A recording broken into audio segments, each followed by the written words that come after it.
Good evening, my friends. Evangelist Joey Bellmore here once again for another Signs of the Times report. And in this report, I want to focus on the Asia-Pacific region, specifically down there in the East and South China Sea region, and the ongoing escalation of tensions that we've seen going on in this area as well as other areas around the globe, as I've been reporting on. But I'll link you up to some recent pieces that we're going to discuss here in this video on this particular conflict down there. And we know that there have been many overlapping claims of the territorial disputes down there by many nations. We'll talk about that.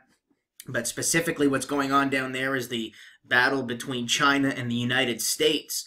And, you can see my previous videos on this particular region for more in-depth context on what's been going on, because it's almost impossible to cover every single thing in every video.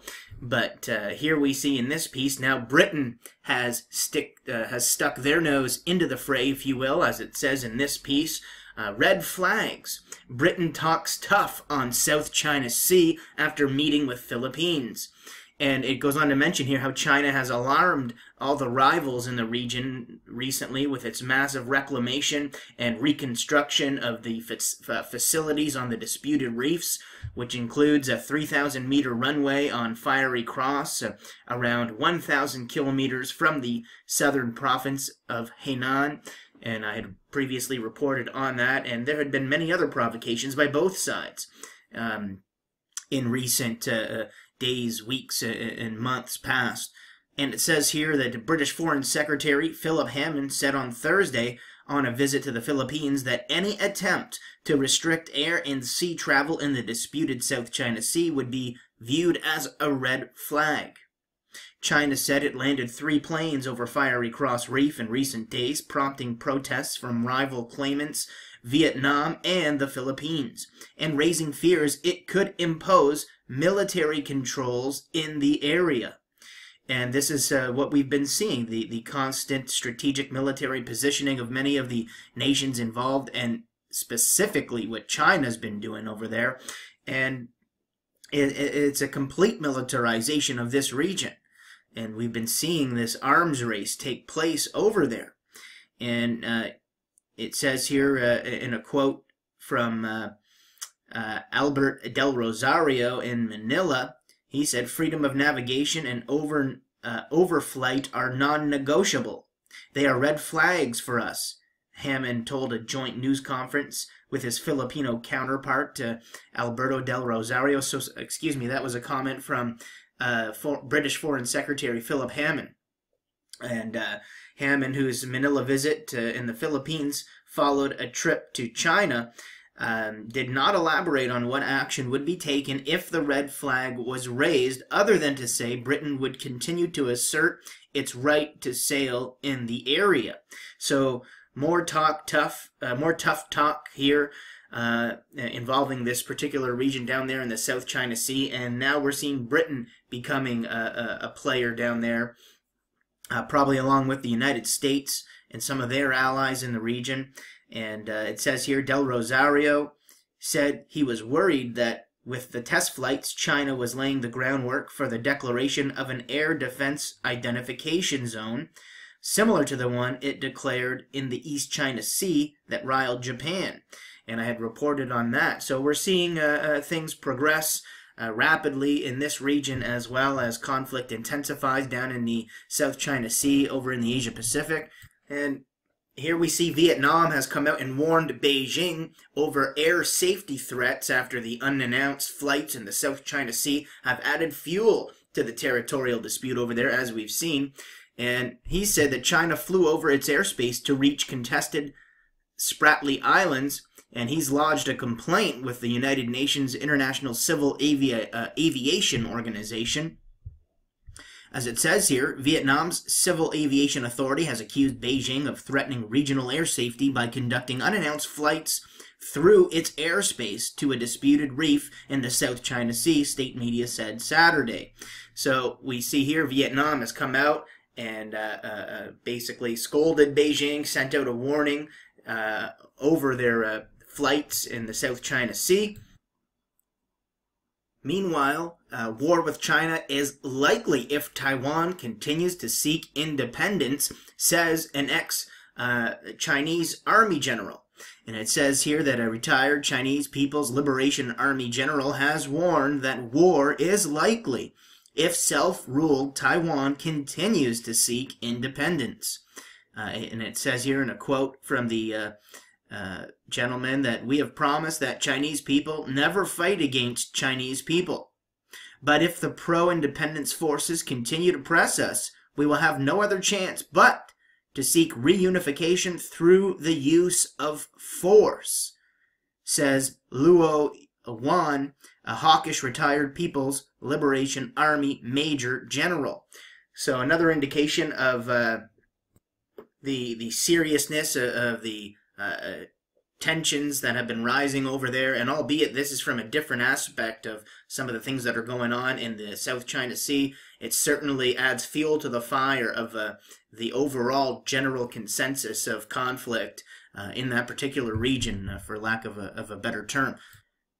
And earlier in the video I had talked about, briefly mentioned, I should say, how Japan's role in the East China Sea was, creating tension with China, and how China had come out and declared an air identification zone down over there in the East China Sea, and that kind of riled up Japan, if you will, and here we see that the East China Sea is Japan's top security challenge, according to this piece.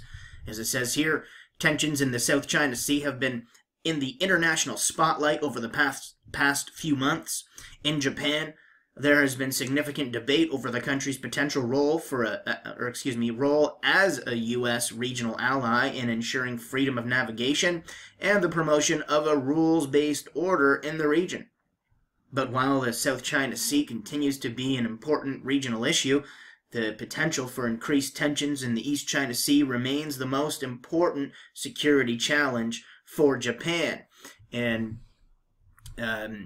it specifically highlights the tensions between Japan and China over there in the East China Sea in this piece, which is just consistent with the whole theme of the upward trending escalation in that region between multiple nations. And so on the heels of all this, we had this report come out earlier this month, talking about how China conducted several successful test flights at a newly built airfield in the South China Sea, apparently to test whether airport facilities are suitable for civil aviation, they said, but there was a lot more to it than that, and this piece goes on to talk a lot about that.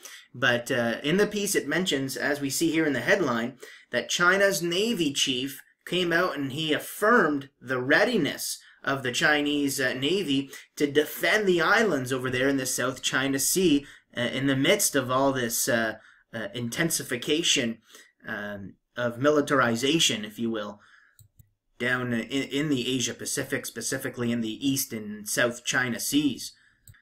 In fact, in this article, we see how Japan and Australia came out and stated that they remain united against any further buildups by China and others in the South China Sea, and will step up cooperation on defense to that effect, according to Prime Ministers Shinzo Abe and Malcolm Turnbull, and what they released in their statements on Friday. The duo expressed their, as it says in the piece here, the duo expressed their strong opposition to any coercive or unilateral actions that could alter the status quo in the South China Sea. In a joint statement following the talks, they released this, and it says they called on all claimants to halt large-scale land reclamation or construction in the area without naming China in particular. So a lot of this is aimed at China and their aggressiveness in that area to assert their sovereignty over these islands. And we've seen them reiterate these claims time and time again in recent months. And so here we see Japan and Australia stepping up cooperative efforts as they realize the seriousness of what's been going on, and how it's just been increasing to new levels in terms of the danger of, conflict seriously arising here. That's a very realistic possibility when you've seen what's been going on over there. And you add that with the rest of the conflicts around the globe, and it's certainly our planet is in a state of peril right now in many different regards. And these are just more signs of the times, my friends. In other news, the United States has come out and stated that they're not looking for conflict with China, but steps China is taking in the South China Sea are self-isolating and prompting other countries to seek help from Washington, according to statements from the U.S. Defense Secretary Ashton Carter and what he said on Friday. He says, I'm not one of those people who believes conflict between the United States and China is inevitable. It's certainly not desirable. I don't think it's likely, Carter said at the World Economic Forum in Davos. And, this is some of the lip service that he has to pay off. This is what he has to say. And goes on to talk about here that he says, we don't seek to ask people to take sides. We do know that people are coming to us increasingly. Why is that? It is because China is taking some steps that I fear are self-isolating, driving towards a result that none of us wants, he said in a reference to Chinese measures in the South China Sea. So he says, we don't want conflict, but all these other nations are coming to us, calling for us to be involved, and it's driving them towards a result that nobody wants. What's that? War. And that's what we're seeing with China. China they just restructured basically their entire military, specifically in that particular region.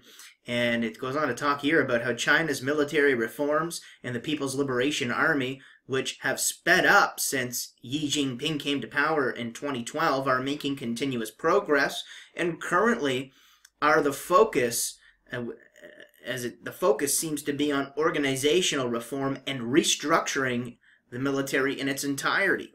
It goes on to say here, the reorganizations come at a time when Beijing is becoming more assertive about territorial disputes in the South China Sea. So again, in this piece, we see the South China Sea is the first thing they mention. And it says here, the country is feeling the need to modernize its Army's management system and overcome any organizational issues that are still in place. And it goes on to talk a little bit more in depth about this revamping of the People's Liberation Army and why exactly China needs this new mysterious combat force that they've created. So again, just more signs of, what we've already known is happening over there. We're not seeing any de-escalation whatsoever over there. In fact, all we're seeing is an escalation of tensions and saber rattling and strategic military positioning and what have you.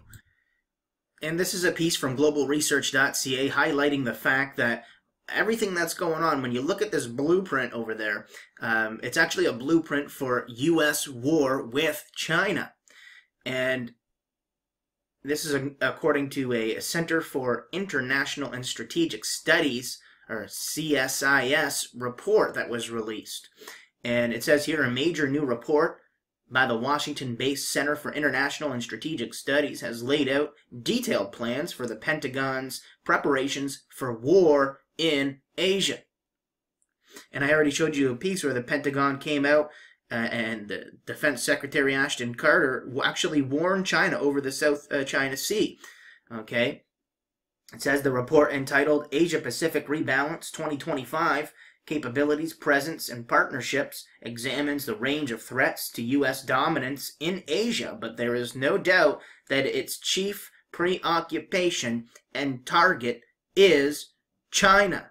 Now, they're going to give you a lot of facts of the recent history, what's going on in this piece. I'll go ahead, link you up to it, but it's, again, just more consistent with the theme of the escalation of tensions in this region as the wars and rumors of wars and nations rising against nations and kingdom against kingdom continues to be an evident sign of these end times that we are living in, not only down in the Asia Pacific, but over in the Middle East and in Europe and in many areas around the globe, even in Africa. I mean, it's almost impossible to cover all this stuff.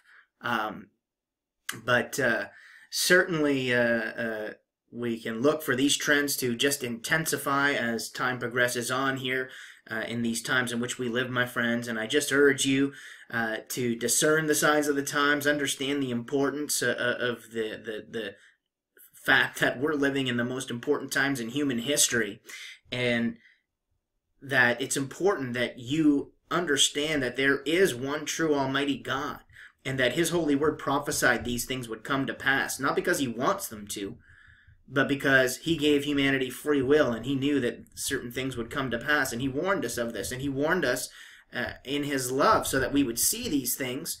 And He says, when you see these things come to pass, know that the time is near and that your redemption draweth nigh.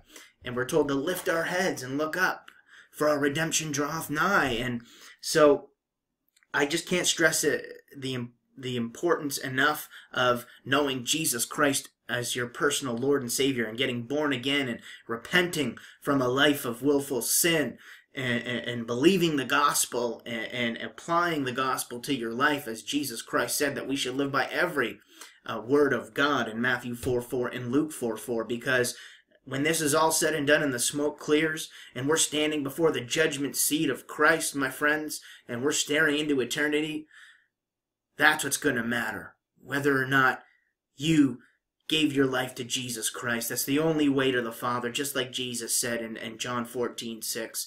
And I just pray that you seek Him with all your heart today, because as I always mention, Jeremiah 29:13 says that if you do that, you will find Him. Jesus said, ask, and ye shall receive. Knock, and the door shall be opened.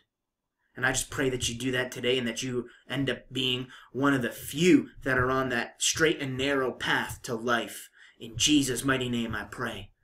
Until next time, my friends, this is Evangelist Joey Bellmore signing off. Much love as always, and God bless you.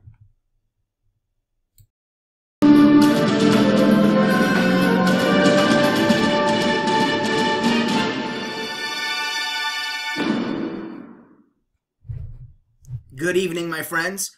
Evangelist Joey Bellmore here once again for another Signs of the Times report. And in this report, I want to focus on the Asia Pacific region, specifically down there in the East and South China Sea region, and the ongoing escalation of tensions that we've seen going on in this area. For more in-depth context on what's been going on, because it's almost impossible to cover every single thing in every video. But here we see in this piece, now Britain has stuck their nose into the fray, if you will, as it says in this piece. Red flags. Britain talks tough on South China Sea after meeting with Philippines. And it goes on to mention here how China has alarmed all the rivals in the region recently with its massive reclamation. Any attempt to restrict air and sea travel in the disputed South China Sea would be viewed as a red flag.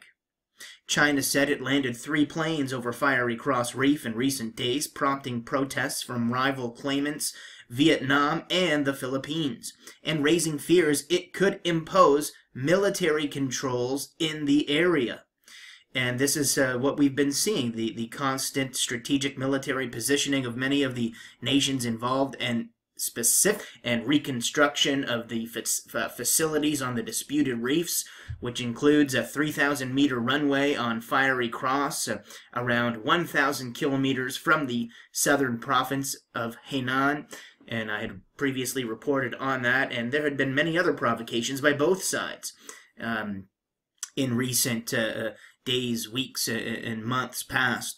And it says here that the British Foreign Secretary Philip Hammond said on Thursday on a visit to the Philippines that area, as well as other areas around the globe, as I've been reporting on.